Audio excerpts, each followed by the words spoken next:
Daniel held the leather case tightly as the three of them walked out of the private bank. The bright afternoon sun shone across Manhattan, but none of them noticed. The silence between them was heavy. Mercy glanced at Daniel. "What was written in the journal that made you look like that?" Daniel didn't answer immediately. Instead, he opened the passenger door for Sophia. "Sweetheart, sit in the back." Sophia obeyed quietly, sensing the seriousness in her father's voice. When Daniel and Mercy entered the car, he finally spoke. "Olivia knew she was in danger before she died." Mercy's heart skipped. "What?" Daniel opened the journal again. "She wrote that if anything ever happened to her, someone close to the Carter family would be responsible." Mercy's eyes widened. "So, her death wasn't an accident?" Daniel slowly shook his head. "I don't think it was." As Daniel started the engine, neither of them noticed the same black SUV parked across the street. Inside, the mysterious man lowered his sunglasses. "They found the box," he muttered into his phone. A deep voice answered from the other end. "Then don't let them read the rest." The call ended. The SUV quietly pulled into traffic behind Daniel's car. Halfway back to the penthouse, Daniel's phone rang. It was Richard. "Daniel," his father's voice trembled. "You need to come to the mansion immediately." "What happened?" "There are police officers here." Daniel's grip tightened on the steering wheel. "The documents Olivia left," Richard continued. "Someone leaked them to the media." Mercy covered her mouth in disbelief. "How is that possible?" Daniel immediately changed direction. "We're going to my father's house." When they arrived at the Carter mansion, dozens of television vans filled the driveway. Journalists crowded the front gate. Camera flashes exploded everywhere. Security guards struggled to keep reporters behind the barricades. The moment Daniel stepped out of the car, reporters rushed toward him. "Mr. Carter, did your family cover up Olivia's death? Is Victoria Blake telling the truth? Who is the little girl with you?" Daniel ignored every question. He wrapped one protective arm around Mercy while another security guard escorted Sophia safely inside. Inside the mansion, Richard looked 10 years older. Stacks of newspapers covered the dining table. Every headline carried the Carter family's name. Eleanor sat silently with tears in her eyes. "I never imagined it would come to this," she whispered. Daniel placed Olivia's journal on the table. "We know she left evidence." Richard closed his eyes. "I was afraid this day would come." Mercy looked directly at him.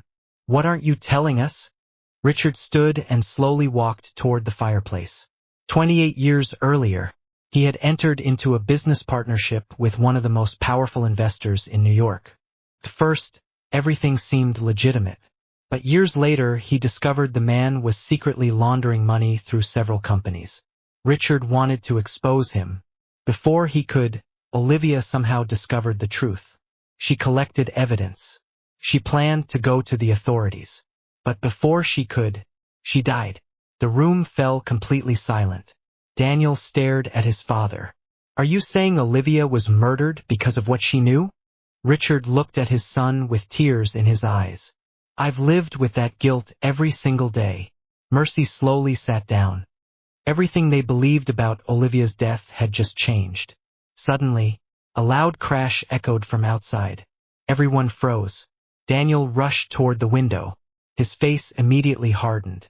The black SUV was parked directly outside the Carter mansion. Its engine was still running. And this time, the mysterious man slowly stepped out of the vehicle. He wasn't hiding anymore.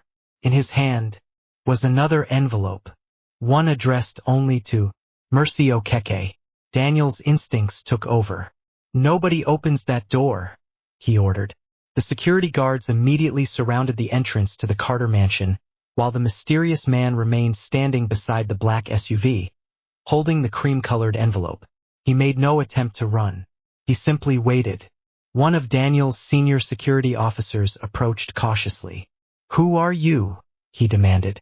The man didn't answer. Instead, he handed over the envelope. "This is for Mercy Okeke, and only Mercy Okeke." Before anyone could stop him, he calmly returned to the SUV.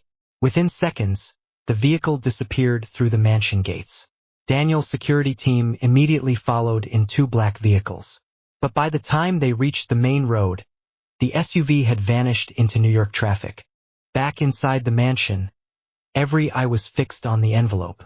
Daniel carefully examined it. There was no return address. Only one sentence written neatly across the front. For Mercy Okeke. Open alone. Mercy's heartbeat quickened. Daniel looked at her. You don't have to open it. Mercy swallowed hard. If someone went to all this trouble to deliver it, I need to know what's inside. She slowly broke the seal. Inside was a handwritten letter. A single photograph slipped onto the table. Mercy picked it up. Her hands began to tremble. It was a picture of herself. Not from America. From Nigeria. It had been taken years before she ever met Daniel. She was wearing her nursing school uniform, smiling outside her training hospital in Enugu. Daniel stared at the picture. How is this possible? Mercy's voice barely came out. I've never seen this photograph before. She unfolded the letter. It read, Mercy, if you are reading this, then Olivia's secret has already begun to surface. You were never chosen by accident. Someone had been watching you long before you boarded your flight to America. Do not trust everyone who claims to be protecting you. The person responsible is much closer than you think. There was no signature, only a strange symbol drawn at the bottom of the page. A heavy silence filled the room. Daniel looked at Mercy. What does this mean? I don't know. But someone knew who I was before I even came to America. Richard slowly lowered himself into a chair. No! Everyone turned toward him. I've seen that symbol before. Daniel frowned. Where? Richard looked toward the old family portrait hanging above the fireplace. On some documents from my former business partner. The same man Olivia was trying to expose. Mercy's breathing became uneven. So he's still alive? Richard nodded slowly. If he's sending messages now, then he knows we found Olivia's evidence. Just then, Daniel's phone vibrated. It was the head of his security team. We lost the SUV. Daniel closed his eyes briefly. Anything else? Yes. We reviewed every security camera around the mansion. Daniel waited. The officer continued. The driver wasn't alone. Daniel's expression darkened. What do you mean? There was a woman sitting in the back seat. Mercy and Daniel exchanged confused looks. Can you identify her? There was a brief silence. Then the officer answered. The image isn't perfectly clear, but it looks very much like Victoria Blake. The room fell silent. Mercy's heart pounded. Richard looked devastated. Eleanor covered her mouth in disbelief. Daniel slowly clenched his fists. If Victoria is working with the people behind Olivia's death, then this has never been about revenge. He looked at Mercy. It's about keeping the truth buried. Mercy took Daniel's hand. Then we stopped running. She looked around the room with quiet determination. We finish what Olivia started. For the first time since the nightmare began, everyone in the room shared the same goal. No more secrets. No more lies. No more fear. Whatever the truth was, they would uncover it together. The next morning, the Carter mansion no longer felt like a home. It had become a command center. Daniel had moved his legal team, cybersecurity experts, and private investigators into the mansion. Laptops covered the dining table. Files lined the shelves. Security cameras monitored every entrance. Mercy walked into the room carrying coffee for everyone. She had barely slept. Neither had Daniel. Richard stood by the window, staring silently at the front gate. The press is still outside, he said quietly. Daniel nodded.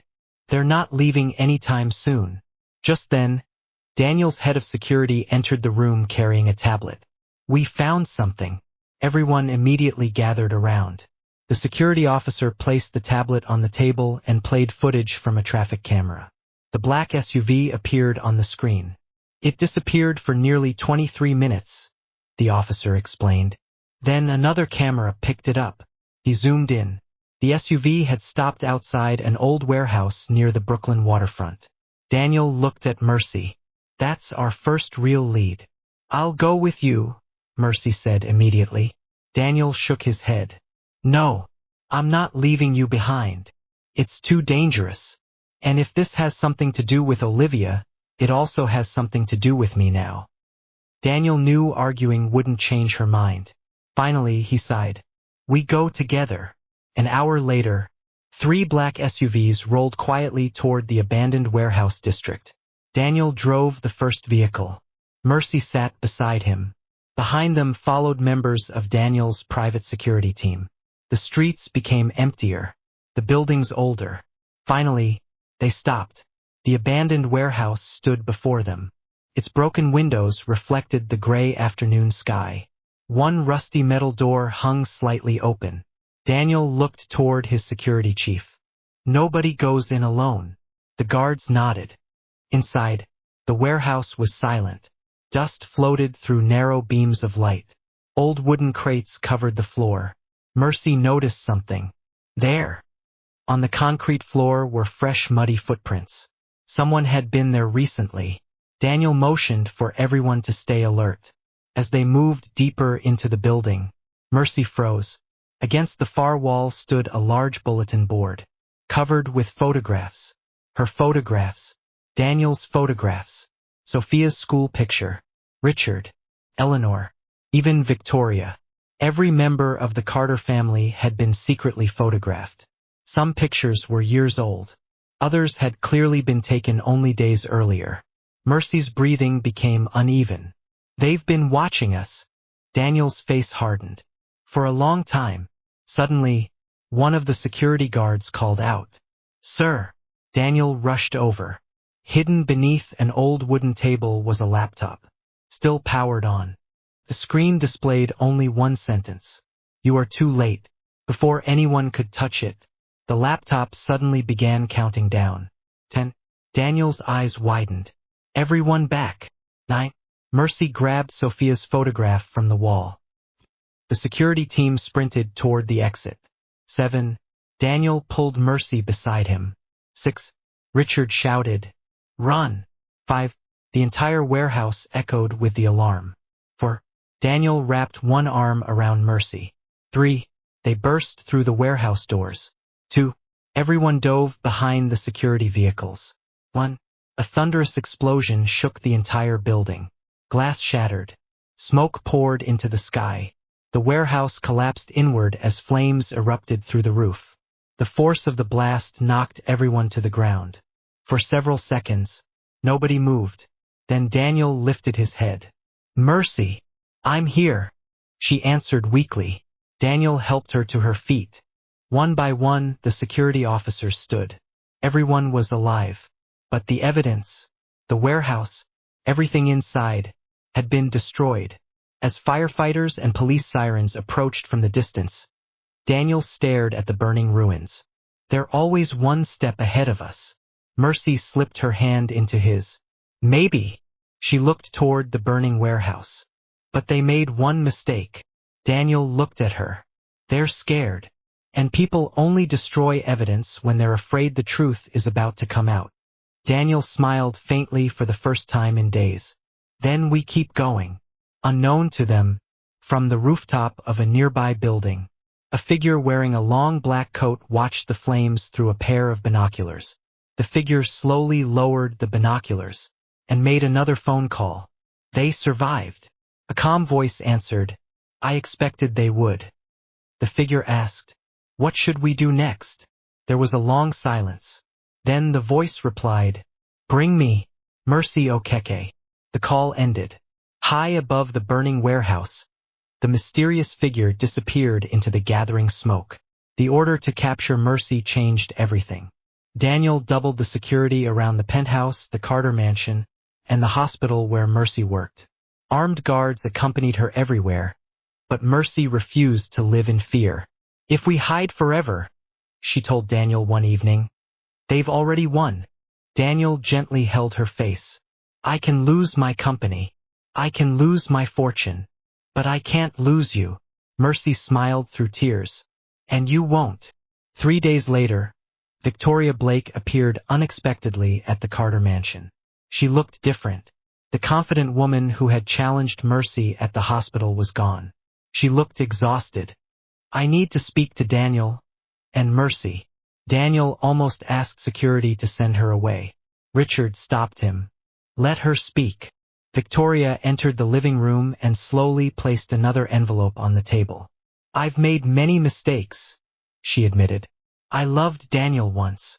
I hated Mercy because I believed she stole the life I wanted." She looked at Mercy. "I'm sorry." Mercy remained silent. Victoria continued. "I wasn't working with the people who killed Olivia. I was being blackmailed." Everyone froze. "They had photographs, documents, things that would destroy my family.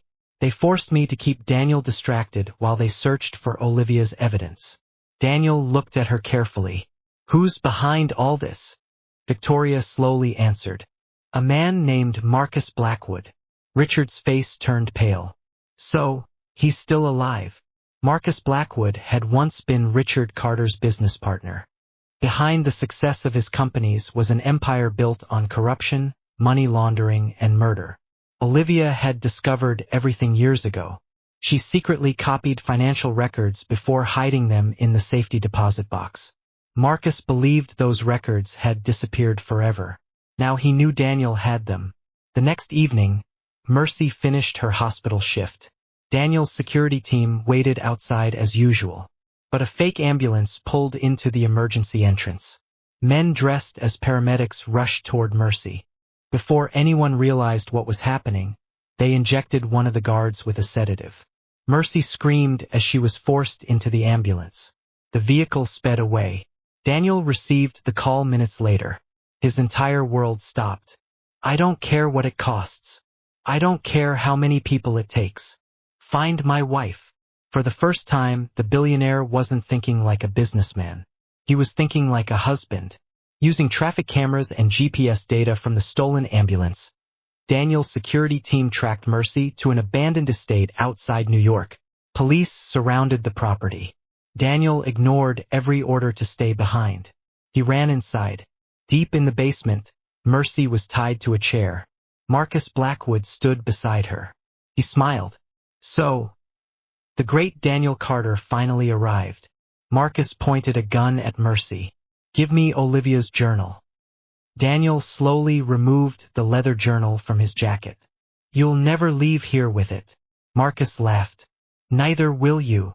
Before he could pull the trigger, a single gunshot echoed through the room. Marcus looked down in disbelief. Richard Carter stood behind him, holding a police officer's spare weapon. Marcus collapsed to the floor. Police rushed inside and arrested the remaining criminals. Daniel untied Mercy. She threw her arms around him. For a long moment, neither of them spoke. They simply held each other. The evidence inside Olivia's journal exposed Marcus's criminal empire. Banks, politicians, executives, and corrupt business partners were arrested. Richard publicly admitted his mistakes. Although he had never participated in Marcus's crimes, he confessed that his silence had allowed evil to grow.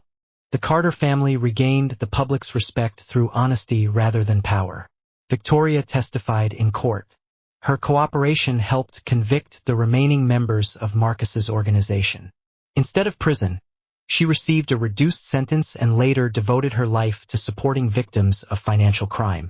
Months later, Daniel stood in the beautiful garden behind the Carter mansion. Rows of white roses surrounded a small memorial dedicated to Olivia Carter. Mercy placed fresh flowers beneath Olivia's photograph.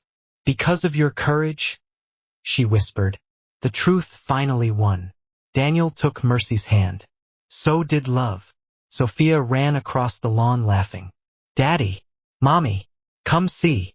Daniel and Mercy smiled at each other. Without thinking, they both ran after her. For the first time in many years, the Carter family was finally free. 1 year later, Mercy had become the director of the Carter Foundation, opening free medical clinics for children from low-income families across America and Nigeria. Daniel expanded his business while dedicating much of his wealth to charitable causes. Richard and Eleanor spent their retirement helping raise Sophia. Victoria, having rebuilt her life, sent Mercy a handwritten letter every Christmas, thanking her for showing forgiveness when she least deserved it. One quiet evening, as the sun set over the New York skyline, Daniel and Mercy stood on the penthouse balcony. Daniel slipped an arm around his wife. "We've been through storms I never thought we'd survive." Mercy rested her head on his shoulder. "But every storm brought us closer." Just then, Sophia ran onto the balcony holding a drawing. It showed 3 smiling figures holding hands beneath a bright golden sun. Across the top she had written in colorful letters, "My forever family." Daniel kissed Mercy's forehead. "No more secrets." Mercy smiled. "No more fear. Only love." As the city lights began to sparkle beneath the evening sky, the Carter family stood together, stronger than ever. Thank you for watching. If you enjoy the story, don't forget to leave us a comment. Also share and subscribe to our channel and click on the notification bell to get notified when a new story comes up. Don't forget to tell us where you're watching from.